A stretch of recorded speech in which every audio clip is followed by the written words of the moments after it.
I got to send out a hearty you to head coach Nick Saban, well, now former head coach, and everyone who thinks like him when it comes to NIL and the payment of these players. For y'all that missed it, this past week, Nick Saban went on Capitol Hill sitting next to Ted Cruz, of all people, and in the face of a country dealing with severe inflation, we're on the brink of recession, eggs are $8 per carton, what Nick Saban thought was so pressing that he just had to go up to Congress and talk about was making sure that these players can't get paid as much as they want to. I got some excerpts here from specifically a Yahoo Sports article written by Ross Sellinger.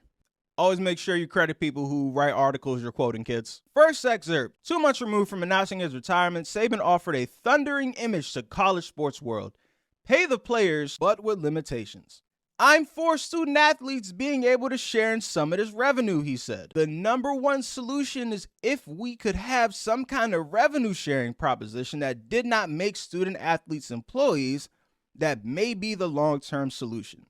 I don't want them to be employees, but I want them to share in the revenue in some type of way. Now, before we get some more quotes, to anyone with even half a brain, how could you pay somebody based on the money they are generating for you and not have them be employees? Don't worry, I'll wait for an actual answer, because you couple that with Nick Saban also actively fighting against union efforts in the 2 months he's been removed as Alabama coach.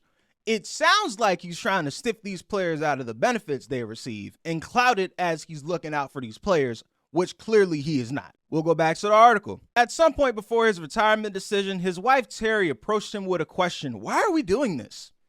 She said, all the players care about is how much we're going to pay them. They don't care about how you're going to develop them, which is what we've always done. So why are we doing this? Saban said that was kind of the red alert, that we're creating a circumstance that is not beneficiary to the development of young people, which is what I always said we did, unquote. Okay, a lot to unpack there. Number one, NFL coaches have been developing paid athletes since the dawn of time. The NFL has always been a paid league in its 100-year history. And coaches all over the place have been developing players nonstop, including Nick Saban, who used to be an NFL coach. And we used to hear religiously how these college coaches fail in the NFL because they can't adjust their approach to coach in a league. The college approach and the NFL approach aren't the same thing. You know what they're actually saying? These manipulation tactics that you've been using in college aren't going to work with people that are actually being paid. You're actually going to have to coach them. You can't hold these people's futures ahead of them anymore because they're in their future. And to the point about players caring, all they care about getting paid. Hey, Nick, if all you cared about was developing players, then why aren't you still at Toledo? Why aren't you still at Michigan State? This is for you, and all coaches like you have always been about getting the best opportunity, earning as much money as you can, and securing your financial future. According to Forbes, Nick Saban has earned nearly $150 million through his 5-decade coaching career. Now, that's before agent fees and taxes, so let's call it 75. Reported net worth of anywhere between 70 and 93 million. And this is what really pissed me off.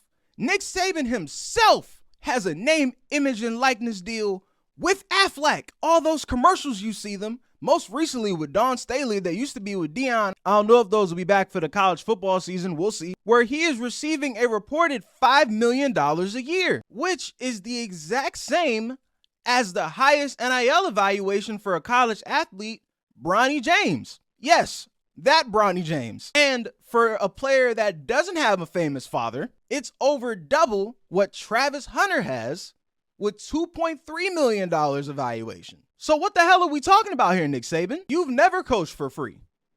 These players have been generating revenue for you, Alabama, and schools across the country for literally 100 years since the NCAA has been in existence. These TV deals that the SEC and the Big Ten alone has is going to pay them between now and 2029 $40 to $50 million a school. But God forbid these players get a couple $100,000 to go to your school. And again, what continues to piss me off is hearing these college elites, these people that have been running this system for these college programs forever is hearing them say the quiet part out loud. Got another quote for you.